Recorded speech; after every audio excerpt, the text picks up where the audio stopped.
অতি তাড়াতাড়ি ভালো কোনো হুজুরকে দেখান, নয়তো অনেক খারাপ কিছু হয়ে যাবে। মা বাড়ির উঠানে বসে পড়ল। বাবার চোখে মুখে চিন্তার ভাব পড়ে গেল। বিকেল গড়িয়ে রাত হলো। রাতে খাওয়া দাওয়া করে মা বাবার সাথে একই বিছানায় ঘুমিয়ে পড়লাম। তখন রাতে সেই অবয়বটা আমার স্বপ্নে এসে আমাকে বলল সে আমাকে নিয়ে যাবে আমার 18 বছর বয়স হলে, আর এত সময় আমাকে ভোগ করবে। আরও বলল তার মানব সন্তানের দেহ ভোগ করতে ভালো লাগে, আর এই কথা আমার বাবা মাকে বললে তাদের অনেক বিপদ হবে। আমার যখন ঘুম ভেঙে যায় তখন ভোরের আজান শোনা যায়। আমি ঘুম থেকে উঠে অজু করে নামাজ পড়তে বসলাম। আল্লাহর কাছে সাহায্য চাইতে লাগলাম এই অভিশাপ থেকে যেন মুক্তি পাই। কাজের বিরতির সময় তার মহাজনকে সব কিছু খুলে বলে আমার বিষয়ে। আমি যখন ছোট ছিলাম বাবার সাথে প্রায় তার কাজের সাইটে যেতাম। মহাজন আমাকে তার মেয়ের মতো করেই ভালোবাসত। মহাজন সব কিছু শুনে কিছুক্ষণ চিন্তা করে বলল, আমার পরিচিত একজন হুজুর আছে, তার সাথে দেখা করতে হবে। তাই বাবাকে মহাজন সেই হুজুরের ঠিকানা আর ফোন নাম্বার দিয়ে দেয়, আর বলল তুমি এখন বাড়ি যাও, তোমার মেয়েকে সময় দাও। এই বলে বাবাকে কিছু টাকা আর 7 দিনের ছুটি দিয়ে দেয়। মহাজন আরও বলল ওই হুজুর আমার খুব পরিচিত, তুমি তার সাথে দেখা করে আমার নাম বলবে। অনেক বয়স হয়েছে তো, এখন আর মানুষের কাজ করে না, আমার কথা বললে তোমাকে কাজ করে দেবে ইনশাআল্লাহ। বাবা সেদিন বিকেলে মহাজনের কাছ থেকে ঠিকানা নিয়ে তার উদ্দেশ্যে রওনা দিল। আগেই বলে রাখি, ঠিকানা অনুযায়ী আমাদের গ্রাম থেকে 2 গ্রাম পরেই হচ্ছে হুজুরের বাড়ি। কাঁচা রাস্তা দিয়ে বাবা তার পুরনো শখের সাইকেলটা নিয়ে চলতে লাগলো পরন্ত বিকেলে। মাথার উপর তখন সূর্যটা। ক্লান্ত হয়ে তার গন্তব্যে যেতে লাগলো। অনেক দূর থেকে মাগরিবের আজানের শব্দ ভেসে আসতে লাগলো। বাবা কিছু সময় পর ঠিকানা মতো হুজুরের বাড়ি পৌঁছালো। হুজুর সাহেব বাসায় আছেন? আমি খুব বিপদে পড়ে আপনার কাছে এসেছি। তখন ঘর থেকে একজন ভদ্রমহিলা বের হয়ে শান্ত গলায় বলল, হুজুর নামাজ পড়ছে, আপনি ভিতর এসে বসেন। কিছুক্ষণ বসে অপেক্ষা করার পর শান্ত সুন্দর গলায় একজন সালাম দিল, আসসালামু আলাইকুম। আপনাকে ঠিক চিনলাম না। ওয়ালাইকুম আসসালাম হুজুর, আগে আমাকে মহাজন আপনার কাছে পাঠিয়েছে। মহাজনের নাম বললাম। আমি খুব বিপদে পড়ে আপনার কাছে এসেছি। হুজুর, আমার একমাত্র মেয়েকে বাঁচান। এই বলে কান্না করতে লাগলাম। আরে আরে, আপনি কাঁদবেন না। মানুষের হায়াত মরণ সব উপরওয়ালার ইচ্ছা, আমরা তো শুধু ওছিলা। এখানে বসেন।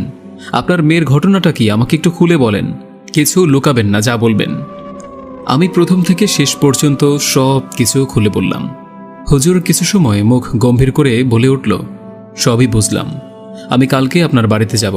আর হ্যাঁ, আপনি আমার কাছে এসেছেন এই কথা কোনো রকমে আপনার মেয়ে যেন জানতে না পারে, তাহলে আপনার আমার সবার বড় ক্ষতি হয়ে যাবে, বলে রাখলাম। আমি হুজুরকে আশ্বাস দিয়ে বাড়ির পথে রওনা দিলাম। হাতের ঘড়িটার দিকে তাকিয়ে দেখি রাত 9:15। গ্রামের কাঁচা রাস্তা। বাবা তার ফোনের টর্চ দিয়ে সাইকেল চালাতে লাগলো। হুজুরের বাড়ি থেকে আমাদের বাড়িতে যেতে প্রথম বড় একটা পুরনো পুকুর বাজে, আর এই পুকুর নিয়ে লোকমুখে নানান ভৌতিক কথা আছে। এই পুকুর পার আমাদের গ্রামের একটা পপুলার জায়গা, সবাই এক নামে চিনে ফেলবে। পুকুরের পাড় ঘেঁষে রয়েছে অনেক পুরনো একটা জিম গাছ, আর এই জিম গাছের শিকার পুকুরের তলদেশে পৌঁছে গিয়েছে। আর দক্ষিণ দিকে রয়েছে পুরনো একটা শ্মশান ঘাট। অনেক আগেই ওই শ্মশানে লাশ পোড়াতো, আর এই পুকুরের পানি দিয়ে লাশ গোসল করাতো। বাবা সাইকেল নিয়ে পুকুরের খুব কাছাকাছি চলে এসেছে। তখন লক্ষ্য করল কেউ একজন রাস্তার মাঝ বরাবর দাঁড়িয়ে রয়েছে। বাবা লক্ষ্য করল মানুষের তুলনায় অনেক বড় হবে, আর গায়ে প্রচুর লোমগুলো বাতাসে উড়তেছে। বাবা সাইকেল নিয়ে পুকুরের খুব কাছাকাছি চলে এসেছে, আর অবয়বটা বাবাকে দেখে সাথে সাথে পিছন থেকে ঘুরে দাঁড়িয়েছে। রাগান্বিতভাবে বলল, তোদের মানব সন্তানের এত বড় সাহস হয় কিভাবে? সামান্য একজন হুজুর দিয়ে তোর মেয়ের কাছ থেকে আমাকে দূরে রাখবি? আমি স্বয়ং ইবলিস জিনের সর্দার।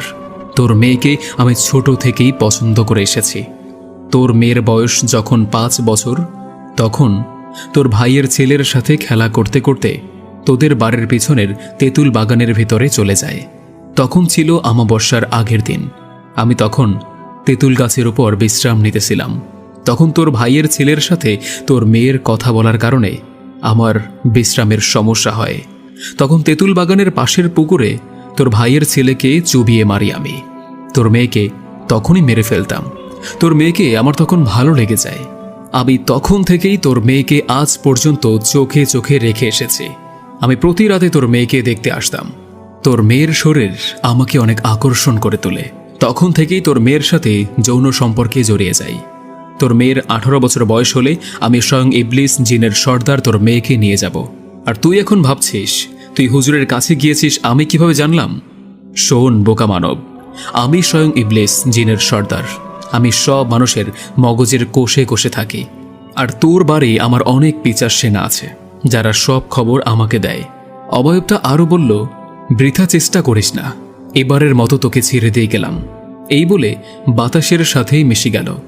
বাবার পুরো শরীর কাঁপতে লাগলো। এদিকে মা বাবার জন্য চিন্তা করতে লাগলো। অনেক রাত হয়েছে, বাবা এখনো বাড়ি ফিরে আসেনি। বাবা তখন প্রচণ্ড ভয় পায় আর এক পর্যায়ে অজ্ঞান হয়ে পড়ে যায়। তখন ওই একই রাস্তায় দিয়ে আমাদের পাশের এলাকার রহিম চাচা দোকানে যেত।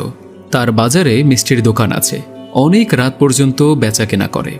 বাড়ি ফেরার পথে পুকুর পাড়ে মাঝ রাস্তায় বাবাকে পড়ে থাকতে দেখে তাড়াতাড়ি করে বাড়িতে নিয়ে আসে। বাবার যখন হুঁশ ফিরল তখন হুজুর বলল, হায় আল্লাহ, স্বয়ং ইবলিস জিনের সর্দার এই খবর জানলো কিভাবে? হে আল্লাহ, আমাদের এই বিপদ থেকে রক্ষা করো।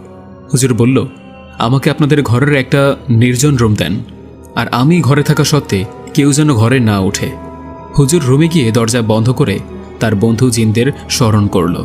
কিছুক্ষণ পর ঘরে একটা মিষ্টি গন্ধে ভরে গেল। আর